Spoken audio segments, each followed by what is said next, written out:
जय हिंद दोस्तों, स्वागत है हमारे यूट्यूब चैनल राज स्टडी जीएस पे।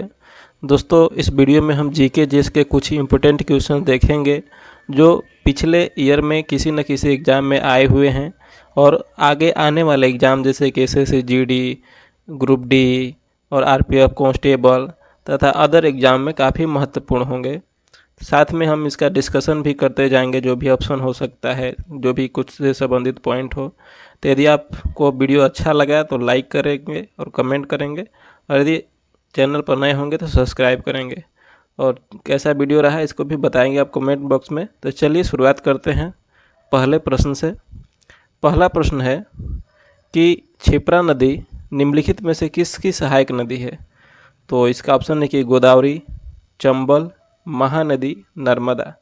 तो इसका सही उत्तर हो जाएगा चंबल नदी का। क्षिप्रा नदी जो है चंबल की सहायक नदी है। और इससे संबंधित एक पॉइंट आपको और बता दें कि जो नासिक है, नासिक जहाँ कुंभ का मेला लगता है वह क्षिप्रा नदी के किनारे स्थित है, और ये क्षिप्रा जो है चंबल की सहायक नदी है। जो गोदावरी के बारे में हम देखेंगे तो दक्षिण भारत की सबसे बड़ी नदी है, दक्षिण भारत की सबसे बड़ी नदी है। नर्मदा जो है अमरकंटक से निकलती है, अमरकंटक से निकलती है। तो ये सभी पॉइंट आप साथ में भी याद कर लें, ये काफ़ी महत्वपूर्ण है। किसी न किसी एग्ज़ाम में ऐसे प्रश्न पूछे जाते हैं। तो चलिए अगला देखते हैं।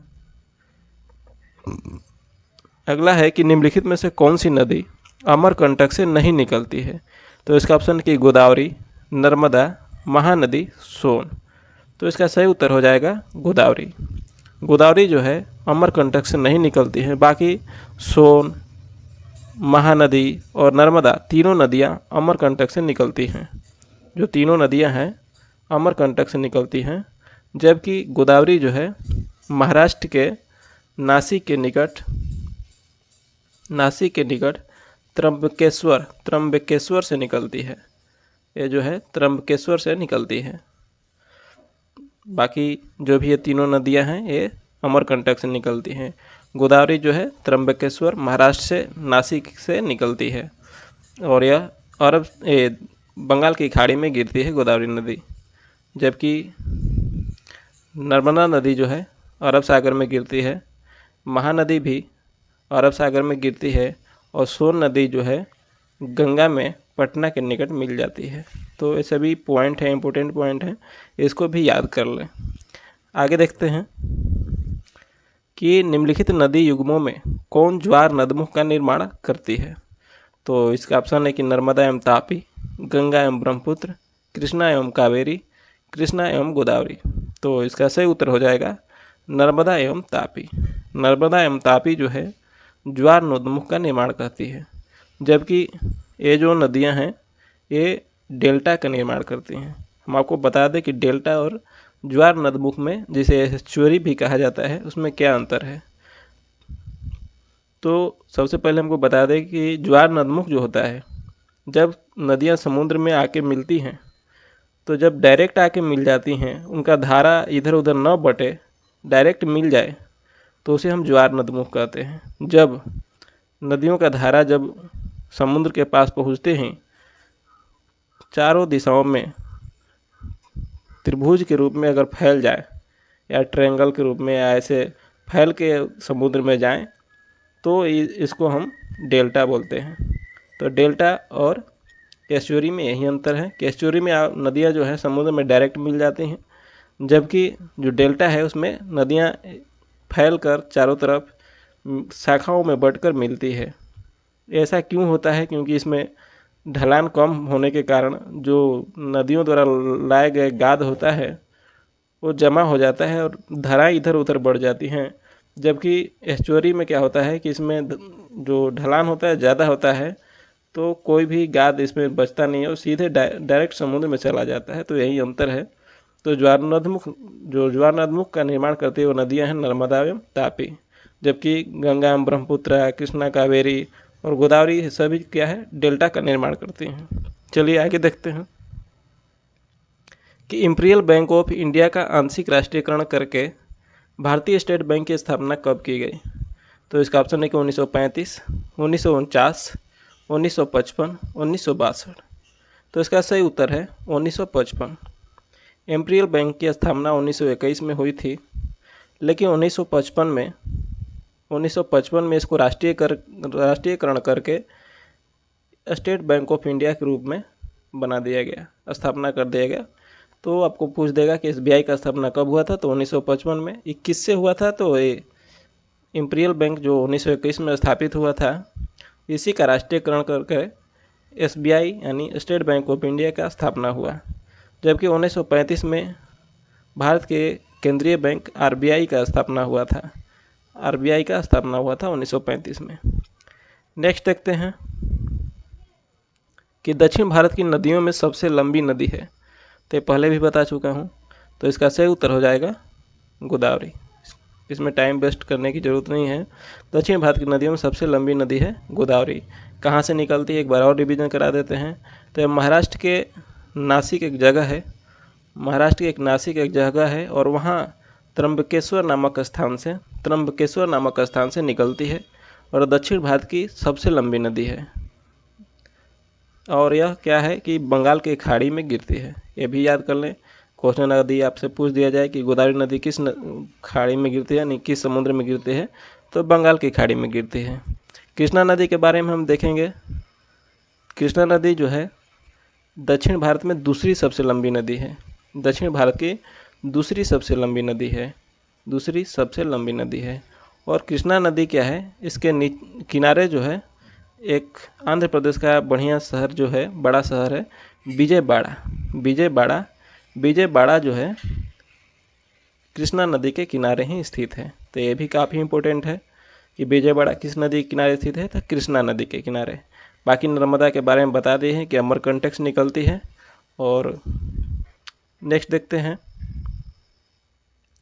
कि मुद्रास्फीति से लाभान्वित कौन होता है, तो इसका ऑप्शन है कि बचतकर्ता, ऋणदाता, ऋणी, पेंशन प्राप्त करता।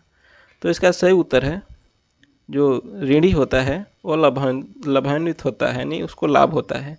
बाकी जो भी हैं बचतकर्ता और ऋणदाता और पेंशन प्राप्त करता है, सभी को हानि होता है। क्यों हानि होता है इसका डिटेल में यदि हम बताएं तो ऋणी व्यक्ति को क्या होता है कि जो मुद्रास्फीति जो होता है उसमें रुपए की जो क्रय करने की शक्ति होती है वो कम हो जाती है, यानी आप ज़्यादा पैसा लेके जाएंगे तो कुछ ही सामान मिलेगा और वस्तु की कीमत जो है वो बढ़ जाती है। तो इसमें जो लाभ होता है ऋणी व्यक्ति को होता है, क्योंकि उसने पैसा लिया था जो भी, तो उसकी कीमत जो है घट जाती है, यानी रुपए की क्रय करने की क्षमता जो है घट जाती है। तो ऋणी व्यक्ति को फायदा होता है, जबकि बचतकर्ता को हानि होता है, ऋणदाता को भी हानि होता है, पेंशनकर्ता को भी हानि होता है।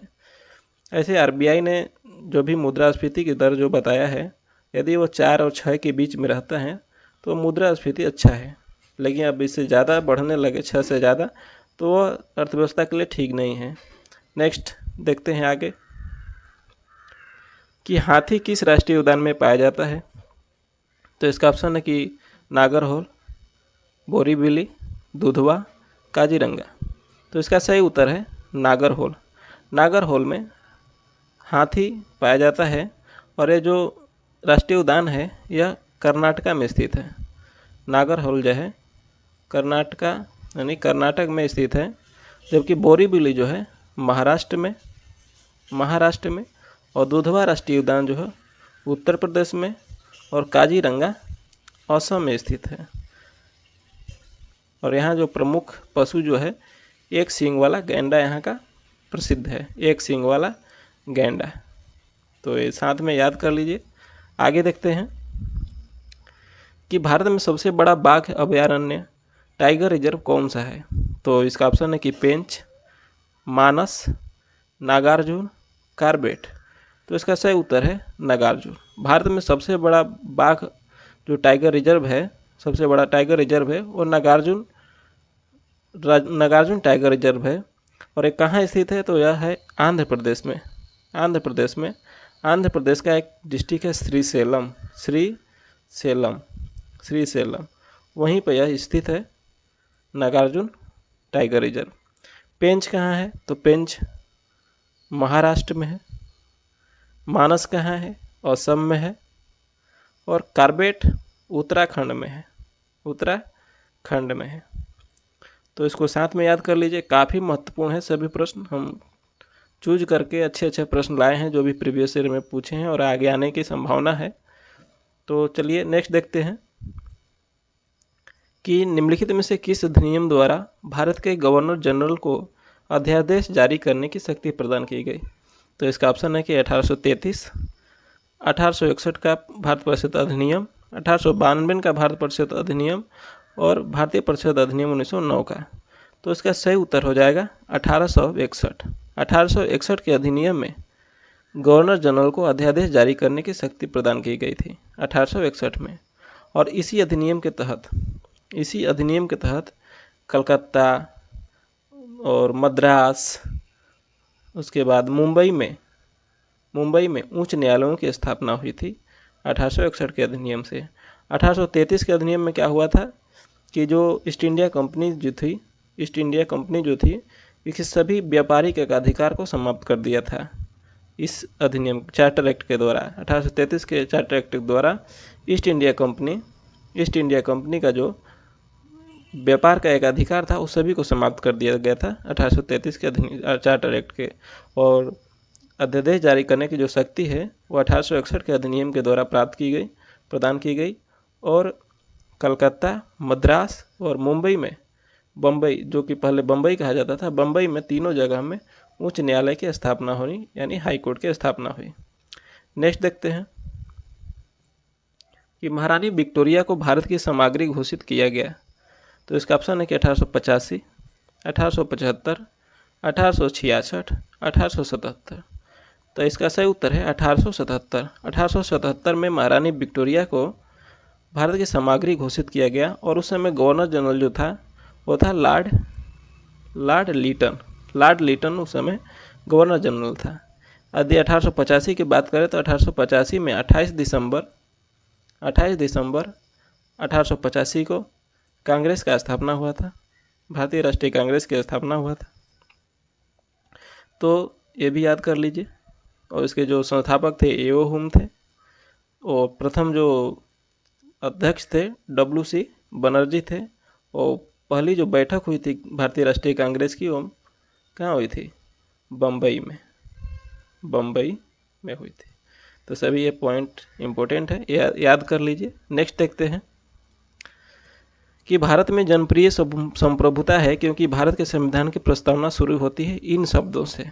तो इसका ऑप्शन है कि लोकतंत्रवादी भारत, लोक गणराज्य, लोक प्रभुसत्ता, हम भारत के लोग।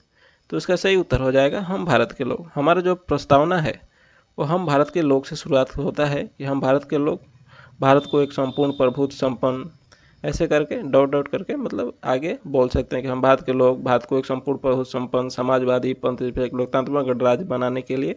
तो ये सब प्रस्तावना जो है हमारा शुरू पूछ रहा है कि कब से किस शब्द से होता है, तो हम भारत के लोग से। प्रस्तावना के बारे में हम देखेंगे तो प्रस्तावना जो है हमारे संविधान में, प्रस्तावना जो है यह अमेरिका से लिया गया है, लेकिन इसकी जो भाषा शैली है, प्रस्तावना की जो भाषा शैली है वो ऑस्ट्रेलिया से लिया गया है। भाषा शैली ऑस्ट्रेलिया से लिया गया है, लेकिन प्रस्तावना का जो विचार है अमेरिका के संविधान से लिया गया है और इसकी जो भाषा शैली है ऑस्ट्रेलिया से लिया गया है। तो इसको याद कर लीजिए। एक और पॉइंट बता दूं हम कि प्रस्तावना में अभी तक केवल एक बार संशोधन किया गया है, 42वां संविधान संशोधन 1976 में किया गया था, जिसमें समाजवादी, पंथनिरपेक्ष और अखंडता शब्द जोड़ा गया था। नेक्स्ट देखते हैं कि भारतीय संविधान निम्नलिखित में से कौन सी नागरिकता प्रदान करता है। तो इसका ऑप्शन है कि एकल नागरिकता, दोहरी नागरिकता, उपयुक्त दोनों और उपयुक्त में से कोई नहीं। तो इसका सही उत्तर है एकल नागरिकता। हमारे जो संविधान में एकल नागरिकता की व्यवस्था की गई है। इसमें क्या होता है कि यदि हमारा जो देश है, हमारे देश के अंडर में 28 राज्य हैं और 8 केंद्र शासित प्रदेश हैं, तो हमारे देश के लिए अलग नागरिकता और हमारे राज्य के लिए अलग नागरिकता जारी नहीं होता है, दोनों के लिए एक ही नागरिकता होता है, उसी को हम एकल नागरिकता कहते हैं। जबकि अमेरिका में हम देखेंगे तो वहाँ पे स्टेट का अलग नागरिकता होता है और देश का अलग नागरिकता होता है, तो उसे दोहरी नागरिकता कहते हैं। तो हमारे संविधान में एकल नागरिकता है और इसका जो विचार है इंग्लैंड के संविधान से लिया गया है। इसका जो विचार है, मतलब इसको एकल नागरिकता को हम इंग्लैंड के संविधान से ग्रहण किए हैं, तो ये काफ़ी महत्वपूर्ण है। नेक्स्ट देखते हैं कि किस अनुच्छेद के तहत संसद को नागरिकता के संबंध में कानून बनाने का अधिकार प्रदान है। तो इसका ऑप्शन है अनुच्छेद 5, अनुच्छेद 9, अनुच्छेद 10, अनुच्छेद 11। तो इसका सही उत्तर है अनुच्छेद 11। अनुच्छेद 11 के द्वारा संसद को नागरिकता के संबंध में कानून बनाने का अधिकार प्रदान किया गया है। अनुच्छेद 11 में जो नागरिकता है हमारे संविधान के भाग 2 में वर्णित है। संविधान के भाग 2 में 5 से 11 तक। हम डिटेल में यदि इसको बात करें तो अगले वीडियो में हम कभी इसका सेपरेट वीडियो बनाएंगे पॉलिटी का, उसमें सब समझा देंगे सभी अनुच्छेद के बारे में कि 5 में क्या है, 9 के बारे में क्या है और 10 के बारे में। तभी मोटा मोटी इसको याद कर लीजिए कि नागरिकता जो हमारे संविधान में भाग 2 में है 5 से 11 में, और जो नागरिकता से संबंधित कानून बनाने का जो संसद को अधिकार है वो अनुच्छेद 11 के द्वारा प्रदान किया गया है। अगला देखते हैं कि राज्य की कार्यपालिका शक्ति किस में निहित होती है। तो इसका ऑप्शन है कि मुख्यमंत्री, राज्यपाल, मंत्रिपरिषद, राष्ट्रपति। तो इसका सही उत्तर है राज्यपाल। जो राज्य की कार्यपालिका शक्ति होती है वो राज्यपाल में होती है, जबकि वास्तविक शक्ति जो होता है वो मुख्यमंत्री के पास होता है। सेम जो होता है यदि हम देश में केंद्र में पूछें तो देश की कार्यपालिका शक्ति जो होता है राष्ट्रपति में होता है, लेकिन वास्तविक प्रधान जो होता है उसका प्रधानमंत्री होता है।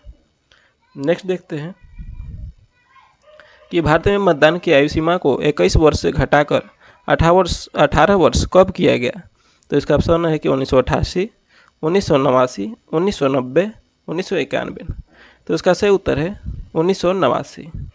61वां संविधान संशोधन 1989 के द्वारा जो आयु सीमा था 21 वर्ष से घटाकर 18 वर्ष कर दिया गया था। तो काफ़ी महत्वपूर्ण है। इसमें संशोधन भी पूछ दिया था कि इस संशोधन में, तो 61वां संविधान संशोधन में इसको घटाया गया था 1989 में। नेक्स्ट है कि ऐसे तत्व जिनमें धातु और अधातु के गुण पाए जाते हैं कहलाते हैं। तो इसका ऑप्शन है कि आदर्श धातु, उपधातु, मिश्र धातु, मल धातु, धातु मल। तो इसका सही उत्तर है उपधातु। जिस तत्व में धातु और अधातु दोनों का गुण पाया जाता है उसे उपधातु कहा जाता है। तो इसको आप याद कर लीजिए। नेक्स्ट है कि निम्न में से कौन सा हाइड्रोजन का समस्थानिक नहीं है। तो इसका ऑप्शन है कि प्रोटियम, ड्यूटेरियम, ट्रिटियम, ट्रांसियम। तो इसका सही उत्तर है ट्रांसियम। बाकी जो भी है प्रोटियम जो है ये भी, प्रोटियम जो है हाइड्रोजन के समस्थानिक है, ड्यूटेरियम भी हाइड्रोजन के समस्थानिक है और ट्राइटियम भी हाइड्रोजन के समस्थानिक है। ये ट्रांसियम जो है समस्थानिक नहीं है। हाइड्रोजन के 3 समस्थानिक हैं। हाइड्रोजन का परमाणु संख्या अगर देखेंगे तो इसका परमाणु संख्या 1 होता है और यहीं से आवर्त सारणी की शुरुआत होती है। हाइड्रोजन का 1, हीलियम 2, लिथियम 3, बेरिलियम 4, बोरान 5। तो ऐसे आपको 30 तक याद रहना चाहिए कम से कम। नेक्स्ट देखते हैं कि कार्बन मोनोऑक्साइड और नाइट्रोजन के गैसीय मिश्रणों को कहते हैं। तो इसका ऑप्शन है कि कोल गैस, जल गैस, प्रोड्यूसर गैस, प्राकृतिक गैस। तो इसका सही उत्तर है प्रोड्यूसर गैस। कार्बन मोनोऑक्साइड यानी CO और नाइट्रोजन का मिश्रण जो होता है उसे प्रोड्यूसर गैस कहा जाता है। नेक्स्ट है कि सुरक्षा की दृष्टि से खाना पकाने वाली LPG गैस सिलेंडर में क्या भरकर गैस को गंधमुक्त बनाया जाता है।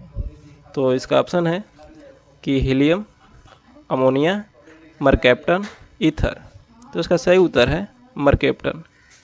सुरक्षा की दृष्टि जो खाना बनाने वाला जो गैस है उसमें हम मरकैप्टन मिलाते हैं ताकि उसमें गंध बना रहे और लीकेज होने पर उसमें पता चल जाए। नेक्स्ट देखते हैं कि निम्नलिखित में से किसकी स्थापना ज्योतिबा फुले ने की थी। तो इसका ऑप्शन है कि सत्यशोधक समाज, दलित वर्ग मिशन समाज, बहुजन समाज और इनमें से कोई नहीं। तो इसका सही उत्तर है सत्यशोधक समाज। ज्योतिबा फुले ने सत्यशोधक समाज की स्थापना किए थे और ये महाराष्ट्र के थे। नेक्स्ट है कि किस वायसराय के शासनकाल में पहला फैक्ट्री अधिनियम पारित किया गया था। तो इसका ऑप्शन है कि Lord Curzon, Lord Lytton, Lord Ripon और लॉर्ड कैनिंग।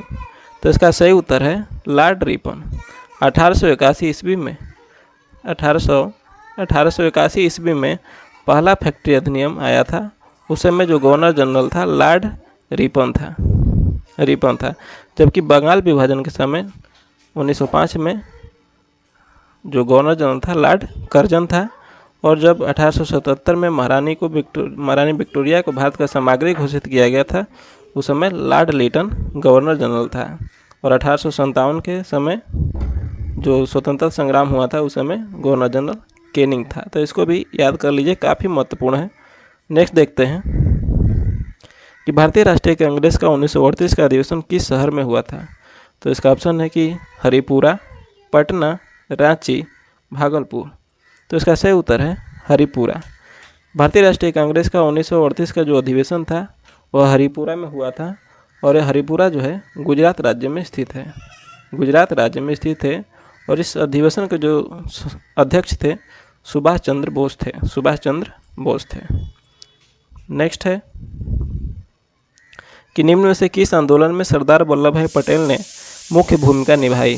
तो इसका ऑप्शन है कि बिजौली आंदोलन, दांडी मार्च, अहमदाबाद मिल मजदूर हड़ताल और बारदौली सत्याग्रह। तो इसका सही उत्तर है बारदौली सत्याग्रह का जो नेतृत्व है सरदार वल्लभ भाई पटेल ने निभाए थे। जबकि अहमदाबाद मिल मजदूर हड़ताल जो हुआ था 1918 में हुआ था। और इसमें गांधी जी ने पहली बार भूख हड़ताल किए थे। और बारदौली सत्याग्रह जो है 1928 में हुआ था। दांडी मार्च 1930 में हुआ था।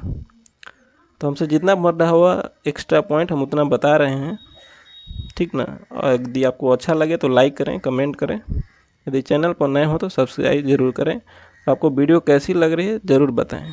नेक्स्ट देखते हैं कि कौन सा भारतीय स्वतंत्र भारत का पहला गवर्नर जनरल बना। तो इसका ऑप्शन है कि राजेंद्र प्रसाद, सरदार पटेल, सी राजगोपालाचारी, बी आर अम्बेडकर। तो इसका सही उत्तर है सी राजगोपालाचारी। भारतीय स्वतंत्र भारत का पहला गवर्नर जनरल जो थे सी राजगोपालाचारी थे। नेक्स्ट है कि गांधी जी ने किस गोलमेज सम्मेलन में भाग लेने के लिए लंदन गए थे। तो इसका ऑप्शन है कि प्रथम गोलमेज सम्मेलन, द्वितीय, तृतीय, इनमें से कोई नहीं। तो इसका सही उत्तर है द्वितीय गोलमेज सम्मेलन में गांधी जी ने गोलमेज सम्मेलन में भाग लेने के लिए लंदन गए थे। और जिस जहाज़ से गए थे उस जहाज़ का नाम था राजपुताना। इनके साथ में सरोजिनी नायडू, बाकी सभी नेताएं गए थे। जबकि प्रथम गोलमेज सम्मेलन, द्वितीय गोलमेज सम्मेलन और तृतीय गोलमेज सम्मेलन में तीनों में जाने वाले बी आर अम्बेडकर थे, जो तीनों गोलमेज सम्मेलन में शामिल हुए थे। जबकि कांग्रेस की ओर से द्वितीय गोलमेज सम्मेलन में केवल गांधी जी भाग लिए थे। नेक्स्ट देखते हैं दोस्तों, इस वीडियो में इतना ही क्वेश्चन था। सभी हमने सिलेक्ट किया हुआ क्वेश्चन रखे थे। यदि आपको वीडियो अच्छी लगी तो लाइक करें, चैनल पर नए हो तो सब्सक्राइब करें। यदि इसमें कोई कमियां दिख रही हैं तो उसे बताएं, ताकि हम इम्प्रूव कर सकें और अच्छे क्वेश्चन आपके लिए ला सकें। तो जय हिंद।